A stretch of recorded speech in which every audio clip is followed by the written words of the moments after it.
Et salut à tous, c'est Magicura pour un nouveau résumé. Cette fois-ci, chapitre 402, Lettres, il s'appelle. Beaucoup d'informations, beaucoup d'informations dans ce chapitre. Togashi n'est pas très sympathique avec nous, on aimerait passer un peu moins de temps sur ce genre de vidéo, mais bon, c'est cool parce qu'il y a du contenu. Du coup, la version française était pas trop mal cette fois-ci, mais j'ai quand même un peu vérifié les différentes versions pour vous donner ce résumé. Donc voilà, on est le 10e jour, il est 13h30, donc il reste 50 jours, voilà, et nous sommes dans la suite princière du troisième prince Shorai, la suite 1003, et bah Shorai il est assez surpris, mais plutôt content de savoir que s'il reste que les 5e 14e prince et lui-même dans la guerre de succession, c'est-à-dire Tsubepa, Wobble et lui, et ben Tsubepa et Wobble se retireront. Et c'est documenté de manière officielle, à la condition que Sakata et Ashito restent en poste avec Kurapika pour protéger Wobble. Donc c'est les deux qu'on connaît, qu'on voit souvent dans, voilà, qui gardent Wobble, donc du troisième prince Shorai. Mais Shorai se dit que se retirer de la guerre, bah, c'est peut-être pas suffisant et qu'à un moment donné, il faut peut-être qu'il n'y ait plus qu'un seul prince en vie. Donc, en tout cas, Tenstory, qui participe au cours du Nen, reçoit une deuxième pièce de la part de Shorai, venant de sa bête spirituelle protectrice. On ne sait pas trop à quoi elle sert pour le moment, mais en tout cas, apparemment, il faut que Shorai donne les pièces, parce que s'il les garde, ça sert à rien. Donc pour que ce soit efficace, alors est-ce que 2 pièces c'est mieux que une? Je sais pas. Voilà. Donc Tsubepa, donc Tsubepa est plutôt contente de l'arrangement. Si Kurapika vient voir Tsubepa dans sa chambre 1005, par contre il devra être accompagné de Oito, Wobble et des gardes de Shorai. Tsubepa pense que Tserinich n'a pas vraiment l'intention de travailler avec elle, même s'ils en avaient parlé un petit peu lors du premier jour. Tsubepa demande que lorsque il y a une prochaine session de cours sur le Nen, que la proximité qu'elle a avec Shorai maintenant soit bien mis en évidence aux gardes de Benjamin. Ce qu'elle veut, c'est porter l'attention sur Shorai plutôt que sur elle. Pour être un peu tranquille. Et c'est à ce moment-là que sa bête de naine, qui était qui était active seulement le jour du départ, réapparaît pour la première fois, entre guillemets. Et Ryan, garde du premier prince, qui voit ça, il en déduit qu'il y a une condition qui vient d'être remplie pour l'apparition de la bête de naine. Et ça vient juste d'être fait après le traité de paix entre Kurapika et Tsubepa. Donc c'est un peu surprenant. On a ensuite Balsamilko, donc chef des gardes du premier prince Benjamin, qui, voilà, on le voit faire un truc, au début j'avais pas trop bien compris, mais a priori il teste un dispositif dans sa chaussure qui permet de diffuser un gaz. Et donc ça fonctionne en appuyant sur un bouton qu'il cache dans sa main. Et il va ajouter donc dans sa chaussure une capsule d'une arme chimique qui est appelée TSK-17, qui est considérée à la base comme un échec d'une arme de destruction massive. Hein. Voilà, il essaye de construire des armes, hein. C'est une nation voilà, qui essaye. Et du coup, par contre, voilà, ça n'a pas bien marché et c'est efficace que contre une personne dans un environnement fermé. Voilà. Donc c'est pas hyper efficace, mais dans le cas là, ça peut être pratique. Donc les symptômes sont ceux d'une gastro-entérite, mais ça provoque quand même la mort en une demi-journée et en plus, ça laisse aucune trace à l'autopsie. Donc c'est plutôt pratique. Le but donc, de Balsamilko, c'est d'aller éliminer le 9e prince, Arkenberg, qui se trouve au 2e niveau, depuis qu'il est suspecté d'avoir attaqué Vict, donc qui était le garde de Benjamin. sait toujours pas ce qu'il est advenu de Vict. Le 11e jour, donc à 8h du matin, on a Sarkov qui continue les entraînements au Zetsu du 4e prince Tserinich. Et maintenant Tserinich il arrive à activer son Zetsu en moins de 10 secondes, ce qui d'après Sarkov est un sacré exploit, hein, lui-même ayant mis 1 an à atteindre ce point, alors que lui connaissait le Zetsu depuis sa naissance. Ça sent un petit peu le fils de Beyond, hein, mais bon, voilà, on ne sait pas. Bah, j'avais plus mis... je pensais que c'était plus Theta, mais voilà, on en reparlera à la fin. Et en plus, Tserinich, il arrive à faire tout ça en courant sur un tapis de course, jouant à des jeux vidéo, voilà, d'une main apparemment en plus, sur son téléphone ou je sais pas quoi, et puis en discutant sans problème. Du coup, Sarkov, il réfléchit au fait que le prince est une deuxième bête de naine qui s'active lors du Zetsu. C'est un truc qu'on n'a jamais bien compris comment ça marche. Et apparemment, Sarkov dit que ce serait si la bête, en temps normal, accumule de l'aura, elle peut l'utiliser l'aura accumulée pendant le Zetsu. Ce qui, du coup, est logique.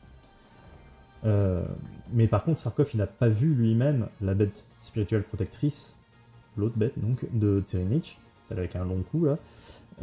Et il se demande si c'est pas, en fait, Theta qui est victime d'une illusion de cette bête-là, et qui lui fait croire qu'il y a autre chose qui s'est passé des trucs. Bon, bref, il sait pas. Bon, il réfléchit, tout ça. Et il y a Valentine, qui est, on n'est pas sûr, mais c'est a priori le chef des gardes du 4e prince, celui qui est le plus âgé en tout cas, qui vient parler de Senritsu, qui est toujours détenu au département judiciaire du 2e niveau. Et il y a aussi des soldats qui sont postés et qui aimeraient bien l'amener à Benjamin. Et donc voilà, Tserinich aimerait bien que voir en tout cas Senritsu avant Benjamin. Alors, on revient 2 heures plus tôt, à 6h du matin, donc toujours le 11e jour. On a Senritsu dans sa cellule, donc, du 2e niveau, qui reçoit la visite de la bête de naine, en tout cas, qui a pris l'apparence du 10e prince Kacho. Elle lui montre une photo prise sur son téléphone, j'imagine, qu'elle doit pouvoir transporter bon, je sais pas, bon, c'est comme ses vêtements, j'imagine, elle doit pouvoir transporter peut-être ce qu'elle veut... à travers les murs, je sais pas, ou alors son téléphone était sur elle au moment de sa mort, enfin, bon, bref, c'est pas très clair, bon voilà, elle montre une photo du dos de sa sœur Fugetsu, et sur son dos il y a une piqûre. Kacho sait pas vraiment comment ça a pu arriver, et Senritsu se demande si ce serait pas ça viendrait pas d'une inscription causée par le naine.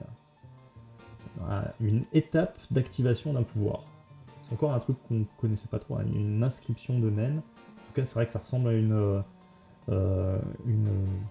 piqûre, mais ça peut être un petit peu ce que, par exemple, Longhi avait sous la langue la dernière fois, dans le précédent chapitre. Et donc, Fugetsu prétendait la veille pouvoir utiliser son pouvoir autant de fois qu'elle le voulait. Son Magical Worm, donc ces portes qui permettent de se transporter, hein, la capacité de sa bête spirituelle protectrice qui permet de se déplacer un petit peu dans le bateau. Et Senritsu pense que c'est dû à un pouvoir de l'ennemi, et il est possible qu'à présent, 2 portes apparaissent, l'une étant un piège de l'ennemi, et l'autre étant la vraie porte. Donc c'est un peu bizarre. Enfin, en tout cas, Kacho et Senritsu essayent de savoir qui a bien pu faire ça, et vu que Fugetsu a des réactions un peu de dépendance, et elle se dit, Kacho, que ça pourrait être dû à un effet d'une drogue, et donc c'est comme ça que Kacho pense à une attaque de la bête de naine du 7e prince Lusurus, qui aide, lui, la fameuse... la famille Shah, la famille mafieuse Shah, grâce à la vente de la drogue. Donc bon, elle a dû faire le lien entre la vente de drogue et le fait que ce soit possiblement la bête de naine du prince Lusius. Mais juste pour info, les bêtes de naine n'attaquent pas normalement les princes, donc a priori ce serait pas lui. Avec l'aide donc de Kaiser, toujours lui, du département judiciaire, Kacho et Senritsu réfléchissent à un plan. Alors, pour rappel, Kaiser, c'est le mec qui est sous l'influence d'un naine de manipulation ou d'auto-manipulation, on ne sait pas trop, qui est a priori le directeur du département judiciaire. Fugetsu, donc 11e prince, elle est capable de créer un passage de naine qui amènerait directement à la zone d'urgence des canaux de sauvetage, puisqu'elle y est déjà allée. Peut-être même à l'intérieur du canot directement. Alors elle n'est pas capable de créer une sortie à l'extérieur du bateau, ce qui fait dire à Kacho qu'il y aurait peut-être un genre de barrière autour du bateau qui l'interdit. C'était un peu une des théories que beaucoup de gens avaient. C'est quand il y a les fameuses mains de naine qui sortent. Et alors, quand elles étaient enfants, Kacho et Fugetsu, elles jouaient, et donc c'est de là d'où vient... il y avait une structure, elles jouaient dans une genre de structure pour enfants, et ça avait donné naissance à ce pouvoir du Magical Worm. Et à ce moment-là, il y avait des majordomes qui jouaient avec elle. Et du coup, Kacho pense que n'importe qui serait capable d'emprunter le tunnel. Et elle aimerait tester cette théorie avec Senritsu. Je ne sais pas si ça s'est fait entre-temps, mais en tout cas, si c'est le cas, on ne l'a pas vu. En tout cas, l'idée du plan donc, de Senritsu... Non, pardon, l'idée, c'est plus ou moins un plan de tout le monde, mais bon, voilà. Le but, c'est que Senritsu rende inconscient l'Usurus en jouant de sa flûte. Pardon, j'ai tapé le micro. En jouant de sa flûte, et que quelqu'un d'autre, donc ce serait Kaiser, transporte l'Usurus dans le tunnel de naine jusqu'au canot de sauvetage, puis de l'envoyer à l'extérieur du bateau pour le tuer de la même façon du coup que Kacho, avec les mains de naine qui sortent.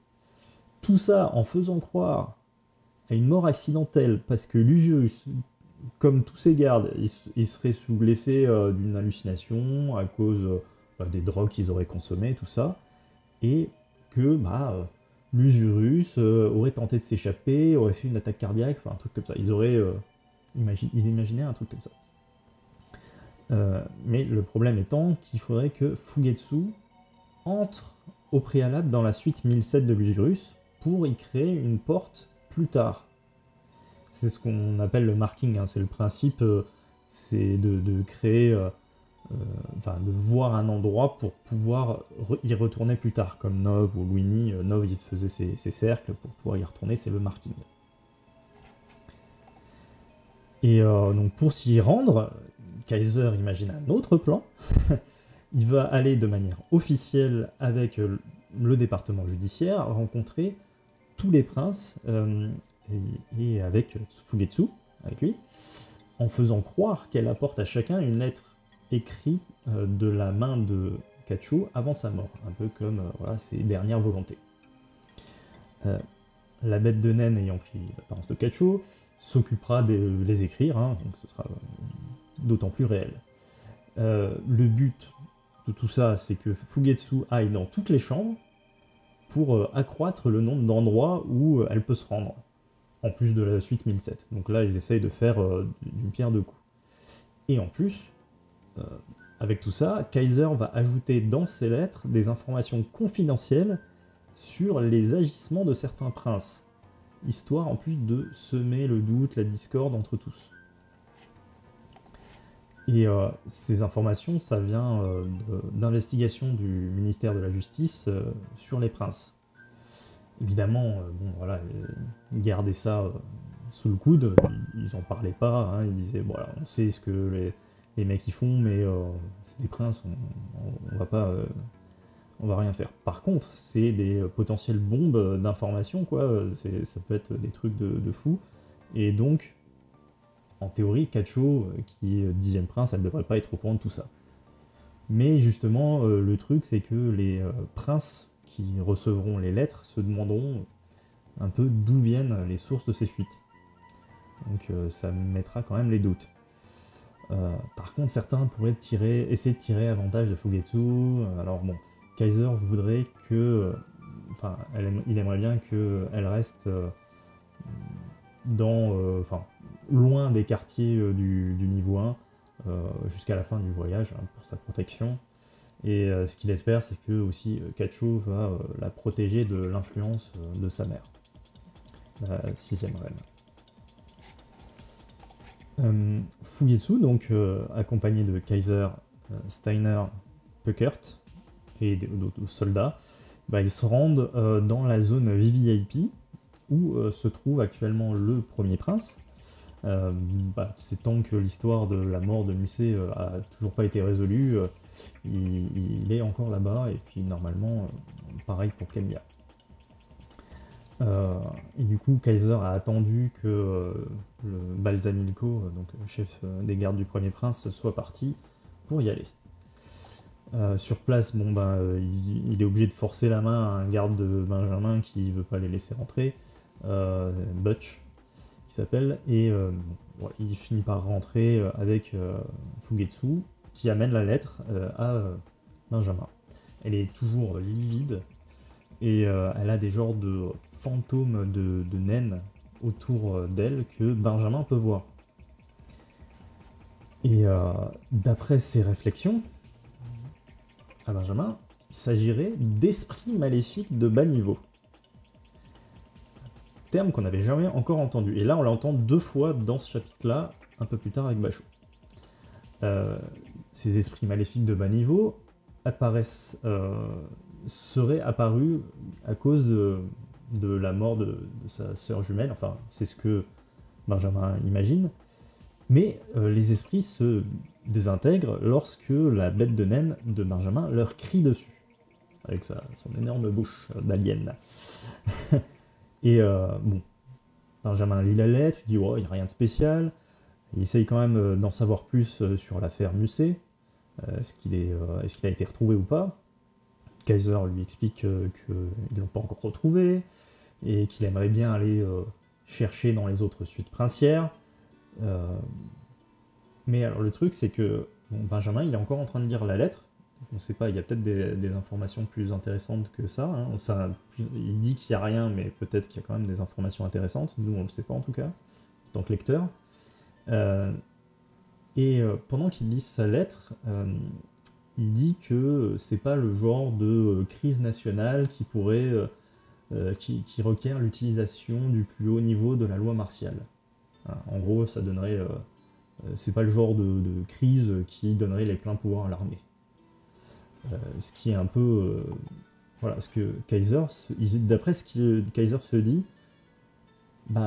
déjà à la base il y a plusieurs niveaux d'autorité, et là le fait que Benjamin a évoqué le plus haut niveau, c'est un peu bizarre. Ça voudrait dire que pendant qu'il était en train de lire la lettre, il était un peu distrait, et qu'il a laissé échapper le fait que, en fait, sans s'en rendre compte, il a laissé échapper le fait qu'il voudrait trouver un moyen d'imposer la loi martiale. Bon, c'était déjà plus ou moins ce qu'il s'imaginait, donc ça va pas révolutionner, mais ça confirme un petit peu. Et par la suite, Fugetsu va donner leur lettre à Tsubeipa, à Taizon, avant d'entrer chez le 7e prince Lusurus dans la suite, donc 1007. Il a accepté de les laisser rentrer à partir du moment où le ministère de la Justice ferme les yeux sur ce qu'il trouve sur place, et notamment, on le voit un petit peu dans un chapitre volume 37 ou un truc comme ça, on voit que derrière il y a des plants de cannabis, des trucs comme ça, donc voilà. Vous pouvez rentrer, mais vous dites rien. Fugetsu lui donne la lettre, et apparemment ça contient plein d'informations. Kaiser, il est assez surpris que Lusurus lui redonne la lettre pour être examiné à la justice. Il pensait que Bon, c'est Kaiser qui a dicté la lettre à Kachu, hein, donc il sait ce qu'il y a dans la lettre, mais par contre, il s'attendait pas à ce que Lucius lui redonne la lettre. Et donc, voilà, pour être examiné par la justice. Et dedans, il serait question d'agissement du quatrième prince Terinich. Mais donc, Lucius, il trouve quand même toute cette histoire un peu chelou. Il pense que Kacho avait essayé, avant de mourir, de monter les princes les uns contre les autres, notamment Lucius et Terinich, pendant que Fugetsu demanderait à Benjamin de la protéger. Bon, en tout cas, il réfléchit et tout ça. Et donc, tout le monde sort, et donc, au moment où ils étaient en train de partir, on revoit les esprits de Nen, là, comment ils appellent ça, donc les esprits maléfiques de bas niveau, qui reviennent autour de Fugetsu, et Basho vient et se présente en tant que collègue de Senritsu.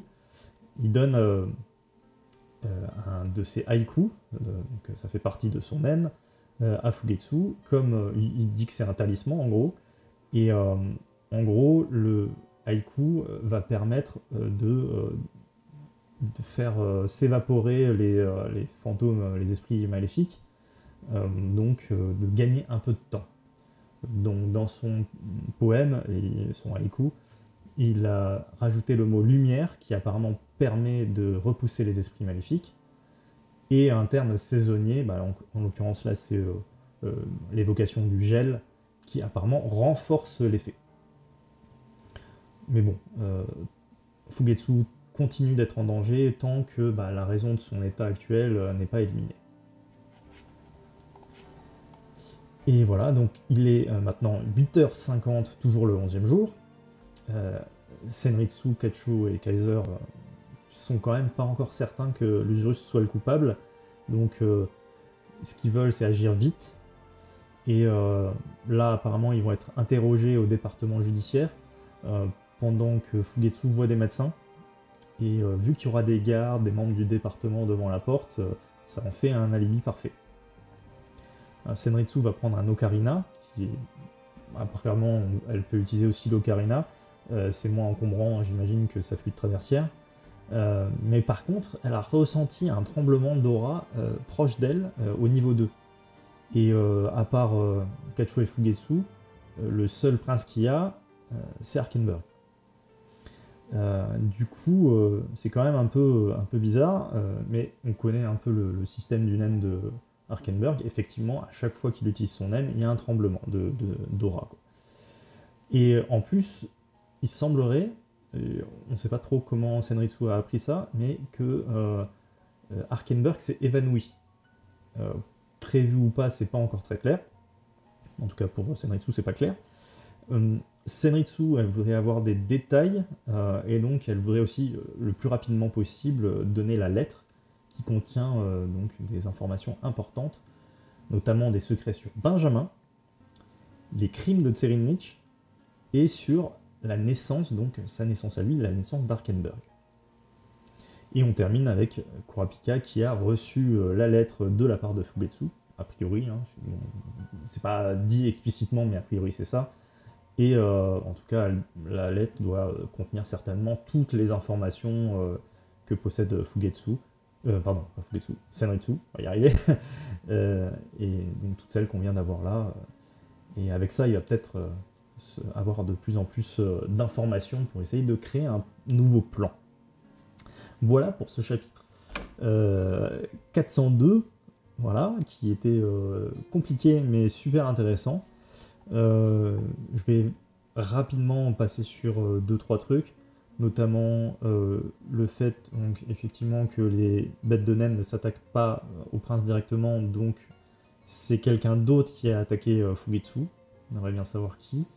En plus c'est dans son dos. Alors j'avais vu qu'il y a des gens qui pensaient que c'était dû à Ushui, le garde du premier prince. Vous savez, celui qui a la petite boule là qui a tué, qui a permis d'inoculer du poison et de tuer donc Sare Sare. Mais on sait que Donc Ushui se trouvait justement dans la suite princière de Fugetsu, et que quand elle est partie avec son naine, donc avec sa porte là, elle a pris le tunnel, elle est allée ailleurs, et du coup ça a annulé le pouvoir de Ushui qui ne peut plus l'utiliser contre elle. Donc a priori, il peut plus l'utiliser. Alors à moins qu'il l'ait attaqué un petit peu et que ça n'a pas eu le temps de bien s'inoculer, ce qui est possible aussi, ce serait pas lui. Bon, voilà. Mais je pense que vu la puissance de son naine, le fait de pouvoir tuer en inoculant du poison, il y a des chances que si le sort entre guillemets est annulé, ça ait plus aucune influence, quoi. Même si le poison avait commencé à être inoculé. Bon, je sais pas. Bon, alors, on a Sarkov qui commence à être potentiellement fils de Beyond. C'est pas sûr à 100%, mais voilà. Bon, moi je pensais à Theta, mais c'est possible. Hein. Qu'est-ce que je. Ah oui, alors, je cherche juste un truc pour vérifier. Ouais.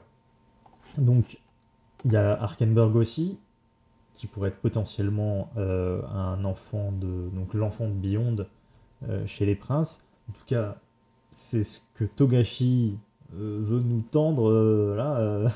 Il dit il y a un truc bizarre sur la naissance d'Arkenberg. Ah, c'est bizarre, on vient d'en parler juste le chapitre d'avant. Ça pourrait être une fausse piste. Et je me disais que ça pourrait être le fils d'une autre reine. Je sais pas si c'est possible, mais je me demande si c'est pas le fils de Unma, la première reine, et c'est pour ça qu'il s'entendrait bien avec Terinich, parce qu'en fait ce serait vraiment son frère. Bon, son frère de sang, quoi. J'en suis pas sûr, honnêtement. Là, ça reste un peu surprenant. Bon, les crimes de Terinich, bon, bah, y a pas trop de surprises. Il en a, je pense qu'il en a à l'appel, là. Par contre, les secrets de Benjamin, c'est intéressant. Là, je suis intéressé par ces secrets-là. On a donc Arkenberg qui a l'air d'avoir affronté peut-être Balsamilko au moment où ça s'est passé. Enfin, ça coïncide. Donc il y a des chances que Balsamilko se soit ramené pour envoyer le poison. Et alors, théorie de ma part, je me dis que dans le doute, alors peut-être que il a, en plus du poison, Balsamilko a un naine spécifique, mais je me dis que peut-être que Arkenberg aurait utilisé son arc sur Balsamilko, mais comme il n'y avait personne autour de lui, c'est son esprit à lui qui se serait transféré dans celui de Balsamilko. Et ça, ce serait fou. Je me demande si ça faisait pas partie de ces tests qu'il faisait avant et qu'on avait entendu. Il y avait eu 4 tremblements de naines et tout ça. Donc peut-être que ça s'est passé. Et donc ce serait pour ça que Arkenberg serait évanoui. Soit c'est ça, soit Balsamilko a réussi à attaquer Arkenberg. Bon, je ne sais pas. Vous me direz ce que vous en pensez. Je pensais aussi au fait que si quelqu'un est attaqué par le poison donc de Balsamilko, peut-être qu'un anti-poison pourrait être créé par la bête de naine de Tsubeipa. Puisque c'est un peu le but de la bête de naine de Tsubeipa. De créer toutes sortes de drogues, etc. dans son corps. Mais on ne l'a jamais vu encore utiliser. Ça, le fait que la bête de naine arrive enfin, c'est intéressant, ça va nous permettre peut-être de voir un peu ce qu'elle est capable de faire. Et un